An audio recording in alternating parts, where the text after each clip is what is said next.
हरि बोल। बोलो वृंदावन बिहारी लाल की जय।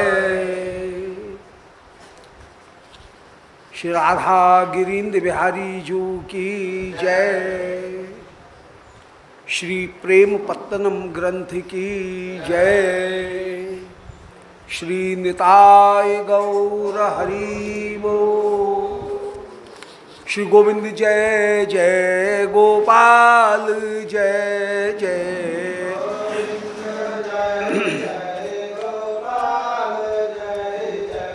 राधा रमण हरि गोविंद जय जय।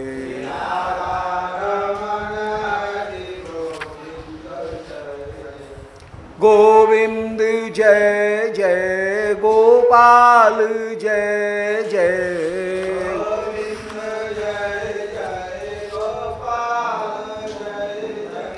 राधा रमण हरि गोविंद जय जय।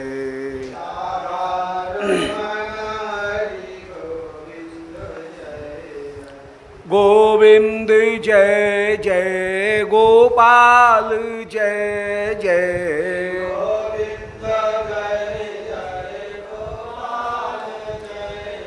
श्री राधा रमण हरि गोविंद जय जय।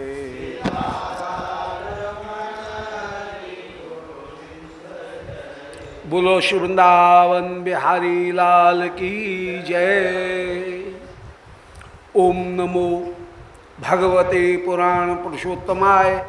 ओम जयति पराशर सूनु सत्यवती हृदय नंदनो व्यासो यस्यास्य कमलगल्तम वाग्मय ममतम जगत्पेवती विश्वसर्ग विसर्गादि नवलक्षण लक्षतम श्रीकृष्णाक्षम परम धाम जगद्धाम नमामि तत्। हृदय यस्य प्रेरणया प्रवर्तितो हम बराक रूपोपि तस्य हरे पदकमलम वंदे श्री चैतन्य देवस्य। वंदे हम श्री गुरोर्श्रीयुत्पदकमलम श्री गुरून् वैष्णवांश्च। श्री रूपम साग्र जातम सहगण रघुनाथान्वितं तं सजीवं साद्वैतं सावधूतं परिजन सहितं श्री कृष्ण चैतन्य देवं श्री राधा कृष्ण पादान् सहगण ललता श्री विशाखान्वितांश्च। नारायणं नमस्कृत्य नरं चैव नरोत्तमं देवीं सरस्वतीं व्यासं ततो जयमुदीरयेत्। प्रेम्णः सन्मधुरोज्ज्वलस्य हृदयं शृंगारलीलाकला वैचित्री परमावधि भगवतः पूज्यैव कापीशता। ईशानी च शची महासुखतनु शक्तिस्वतंत्रा परा। श्री वृंदावननाथ पट्टमहेशी राधेव सेव्या मम। नारायणं नमस्कृत्य नरं चैव नरोत्तमं देवीं सरस्वतीं व्यासं ततो जयमुदीरयेत्। वाञ्छाकल्पतरुभ्यश्च कृपा सिन्धुभ्य एव च पत्तानां पावनेभ्यो वैष्णवेभ्यो नमो नमः। हे श्री सनातन प्रभो करुणाम्बुराशे। हे रूप दुर्गत जनैक दयावलोको। हे भट्टयुग्म सुमते रघुनाथ दासो। श्री जीव में कुरुत मंद मते दयाद्रा। बोलो श्री वृंदावन बिहारी लाल की जय। परम मंगल श्री प्रेम पत्तनम ग्रंथ। प्रेम पत्तन श्रीमद नुकुंज वृंदावन इनमें निवास करने की योग्यता तब आएगी जबकि श्री वृंदावन की प्रकृति को, ब्रजवासियों की प्रकृति को, नुकुंजवासियों की प्रकृति को पहचाना जाएगा। श्री वृंदावन का की एक संस्कृति है, वृंदावन की एक प्रकृति है, और उस प्रकृति को यदि हम पहचानें तो श्री वृंदावन में निवास करने की योग्यता हमको प्राप्त हो जाएगी। श्री वृंदावन में कैसे निवास करना चाहिए, वृंदावन की क्या रहनी है, इसका एक हल्का सा संकेत श्रीमद् भागवती संहिता में सप्तम स्कंध में वर्णाश्रम धर्म का जहां नारद जी वर्णन करते हैं युधिष्ठिर महाराज के सामने अंतिम अध्याय में उसकी कुछ रहनी का निरूपण किया। वहां पर कुछ प्रकारांतर से उसको हम वृंदावन के साथ में भी जोड़ सकते हैं। गृहस्थी के धर्मों का निरूपण करते हुए ये बताया कि गृहस्थी को द्रव्याद्वैत, क्रियाद्वैत और भावाद्वैत, इन तीन वस्तुओं को अपनाना चाहिए। बड़ी उपयोगी वस्तु है। संसार में रहते हुए भी हमको व्यवहार तो करने पड़ेंगे। गृहस्थी में है तो गृहस्थी में भी व्यवहार करना पड़ेगा, और बाबा जी हैं तो वहां भी कहीं ना कहीं व्यवहार है। ऐसा नहीं है व्यवहार नहीं है। आश्रम का भी आश्रम के साथ में कहीं ना कहीं कोई व्यवहार है। उनका भी अपना एक अलग कुटुंब है, अलग प्रकार है।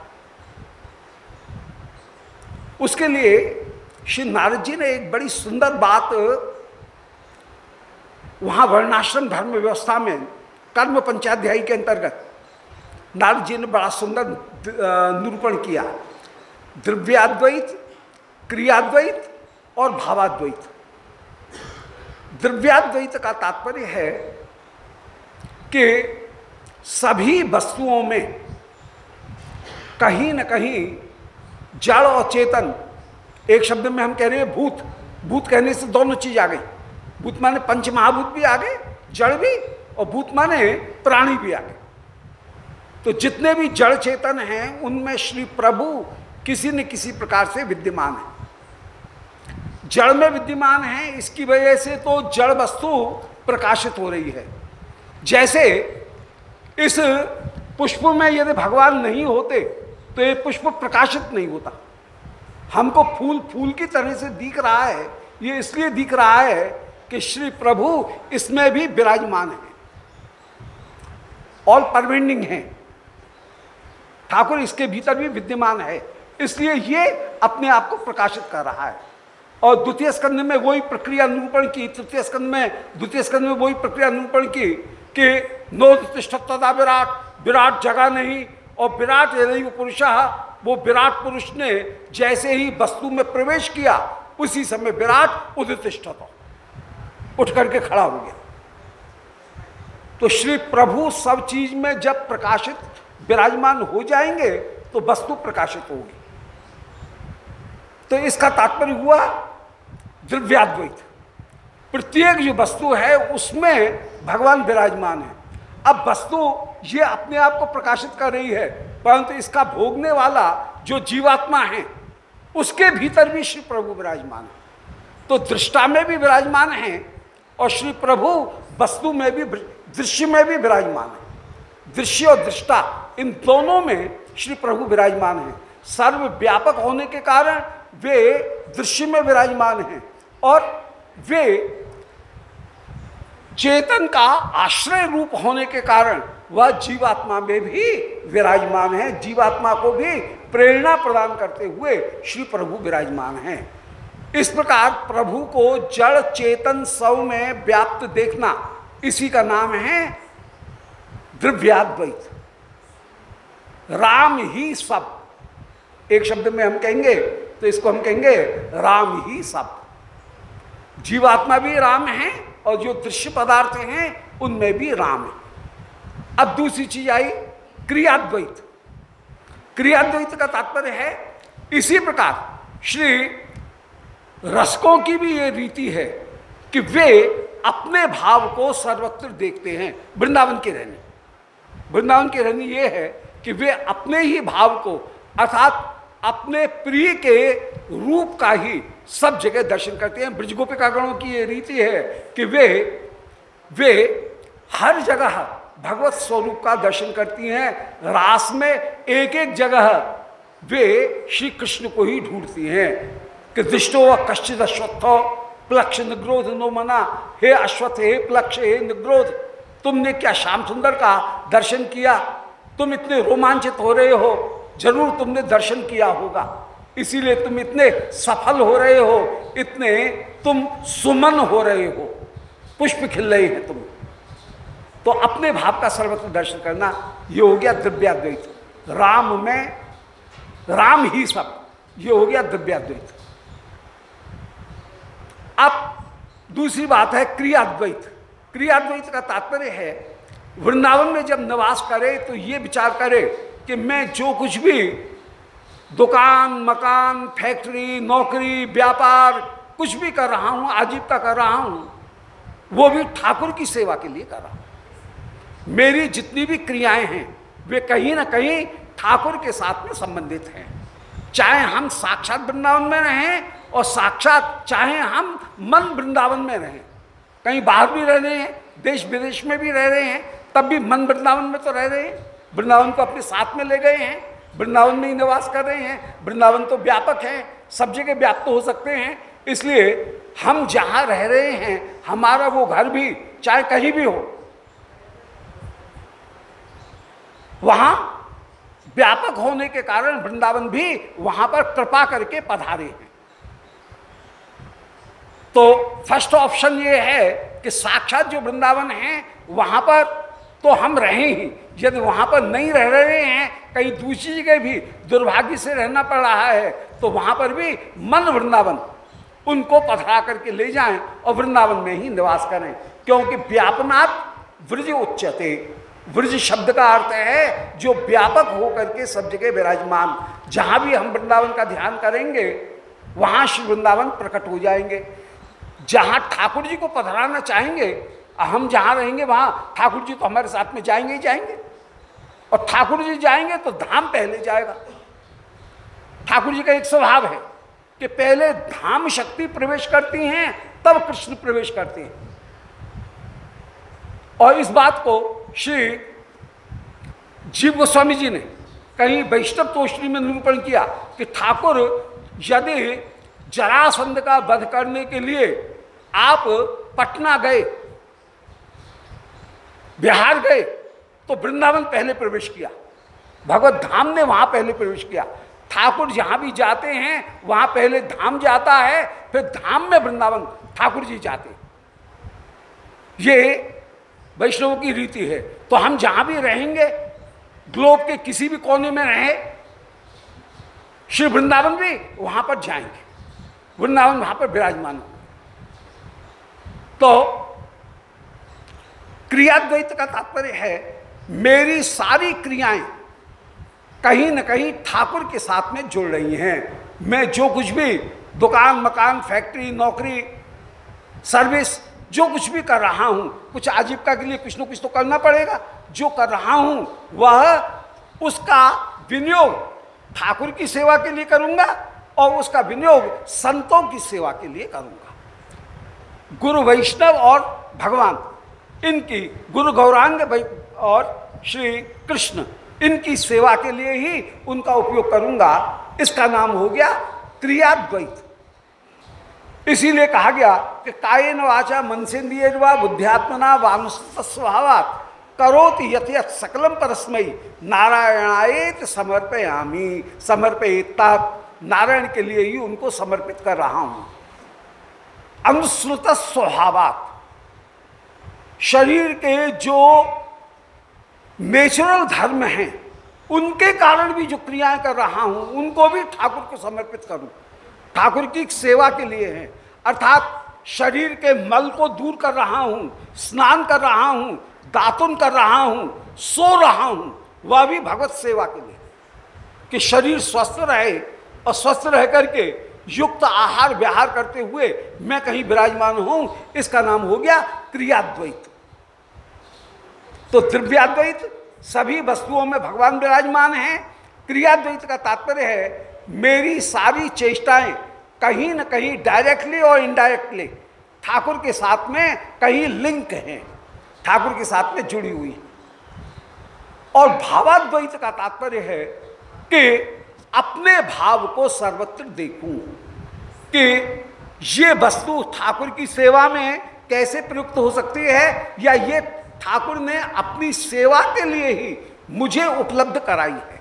ऐसा विचार करते हुए इसका नाम है भावाद्वैत। भाव का मतलब है प्रत्येक वस्तु या चेष्टा ये भगवान के लिए ही हैं। मुझे चेष्टा करने की जो सामर्थ्य दी है और जो वस्तुएं दी हैं उनका भी कहीं न कहीं प्रयोग वह भगवत सेवा के लिए है। अतः मुझे जो सुविधाएं मिली हैं उस घर का, उन सुविधाओं का मैं एक ट्रस्टी हूं, मैं उनका मालिक नहीं हूं। उनके मालिक हैं ठाकुर।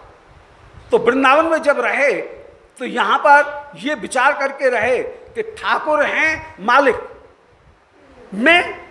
मुझे कुछ वस्तुएं दी गई हैं, मैं उनका ट्रस्टी मात्र हूं। इस तरह विचार करते हुए और ठाकुर की वस्तु मुझे ठाकुर को कैसे समर्पित करनी है, मैं जो समर्पित कर रहा हूं ठाकुर ने मुझे दास के जीवन यात्रा को चलाने के लिए मुझे वृत्ति भी दे रखी है। परंतु मुझे वृत्ति इसलिए दी गई है क्योंकि मैं सेवा करता हूं। सेवा नहीं करूं और बैठे बैठे यदि मैं तनख्वाह उठाऊं तो वो गलत होगा। भगवत सेवा के लिए मुझे शरीर मिला है, देह और दैहिक, इन वस्तुओं को ठाकुर की सेवा के लिए मैं समर्पित करूं, ये भाव रखूं। तो तीन चीज ये बिल्कुल जनरल में कही गई, परंतु उनको वृंदावन के रहने के साथ में हम बहुत अधिक मिला हुआ देखते हैं। फिर से दोहरा दें तीन चीज, भावाद्वैत, क्रियाद्वैत और द्रव्याद्वैत। द्रव्याद्वैत का तात्पर्य है कि सभी वस्तुओं में भगवान विद्यमान हैं, जड़ और चेतन सब में भगवान विद्यमान है। और श्री भगवान ने उन वस्तुओं को अपनी सेवा संपादित कराने के लिए उत्पन्न किया है। इस जगत की रचना हमको सेवा सुख प्रदान करने के लिए भगवान ने किए हैं। संसार की जो वस्तुएं जिनका हम भगवान की सेवा के लिए प्रयोग कर सकते हैं, इसलिए सभी वस्तुओं में भगवान विराजमान हैं, इसीलिए वे प्रकाशित हैं। मुझ में भी भगवान हैं, इसलिए मुझ में उस वस्तु को देख सकने की सामर्थ्य है। दृष्टा और दृश्य दोनों में भगवान विद्यमान हैं। इसका मतलब हुआ द्रव्याद्वैत, सभी द्रव्यों में भगवान विराजमान हैं। क्रियाद्वैत का तात्पर्य है मेरी जितनी भी चेष्टाएं हैं वे किसी न किसी भाव प्रकार से श्री कृष्ण के लिए ही हों। जैसे ब्रजवासियों की जीवन पद्धति है, यद धर्मार्थ सुहृत प्रियात्म तनय प्राणाशया त्वत्कृति। ब्रह्मा जी कह रहे हैं स्तुति करते हुए कि इन ब्रजवासियों की महिमा का मैं क्या गायन करूं। ऐशाम घोषण वासनाम उत भगवान देव राते तिनः। मुझे तो ये लगता है इन ब्रजवासियों के आप ऋणी बन करके ही रहेंगे, इनके ऋण से मुक्त नहीं हो सकते हैं, क्योंकि इन ब्रजवासियों का धर्म अर्थ सुहृत प्रिय आत्मा पुत्र ये सब आपके लिए। वे विवाह कर रहे हैं, पुत्र उत्पन्न कर रहे हैं, वो भी काय के लिए? आपके लिए, कि आपकी सेवा का प्रवाह चलता रहे। मेरा पुत्र आपके साथ में खेलेगा, आपका मित्र बन करके विराजमान होगा। ये इसलिए श्री ब्रजवासियों का गृहस्थ जीवन है, तो सब कृष्ण के लिए है। यह हुआ क्रियाद्वैत। और द्रव्याद्वैत का तात्पर्य है कि भावाद्वैत का तात्पर्य है जितनी भी वस्तुएं हैं वे वस्तुओं का किसी न किसी प्रकार से मैं भगवान की सेवा में विनियोग करूं। इसलिए उन वस्तुओं का संग्रह करूं जो भगवत सेवा में उपयोगी हैं, जो भगवत सेवा से दूर करने वाली हैं।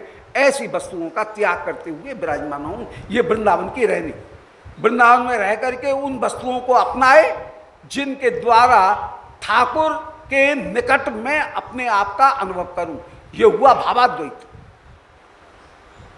ऐसी वस्तुएं, ऐसे कार्य, ऐसे विचार उनको अपनाना जिनसे मैं भगवान के निकट अपने आप को अनुभव करूं। जो भगवान से दूर करने वाली हैं ऐसी मायिक वस्तुओं का त्याग करते हुए जो भगवत सेवा में उपयोगी हैं, मेरे भजन में उपयोगी हैं, उन वस्तुओं को ग्रहण कर। ये क्लियर, बिल्कुल कॉन्सेप्ट बिल्कुल क्लियर होना चाहिए। और इन तीन सूत्रों के द्वारा वृंदावन की ये रहनी आ जाएगी हमें। द्रव्याद्वैत माने सभी वस्तुओं में ठाकुर विराजमान हैं, इसी कारण वे प्रकाशित हो रही हैं। मुझ में भी ठाकुर है, इसीलिए मैं उसको देख रहा हूं। ये हो गया द्रव्याद्वैत। क्रियाद्वैत का तात्पर्य है मेरी सारी चेष्टाएं कृष्ण के लिए है। यत करोषि यदस्नासी यद जोहोसि ददासि यत् इत्यादि इत्यादि, भगवत गीता। वो हो गया क्रियाद्वैत।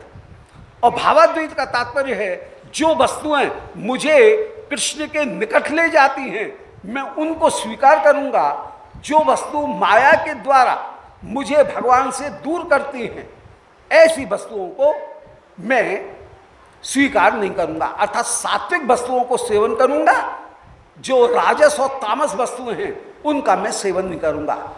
प्रायः सात्विक वस्तुएं भगवान के निकट ले जाने वाली होती हैं, राजस और तामस वस्तुएं भगवान से दूर करने वाली होती हैं।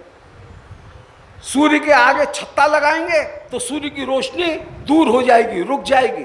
सूर्य को दीपक दिखाएंगे तो सूर्य की रोशनी और निकट आएगी। ऐसे ही सात्विक वस्तुओं का सेवन करने पर हम अपने आप को भगवान के निकट पाते हैं, और राजस और तामस वस्तुओं का सेवन करने पर हम अपने आप को भगवान से दूर कर लेते हैं। इसलिए सात्विकामेव सेवेतो पुमान सत्व विवृद्धये। सात्विक वस्तुओं का विस्तार करने के लिए श्री हंस भगवान के प्रसंग में 13वें अध्याय में एकादश स्कंद में भगवान कहते हैं कि सात्विक वस्तुओं का सेवन करो, राजस और तामस इन वस्तुओं का सेवन मत करो। राजस तामस वस्तुएं दूर करती हैं, सात्विक वस्तुएं भगवान के निकट पहुंचाती हैं। वे केवल सात्विक सेवन करना ये भजन माम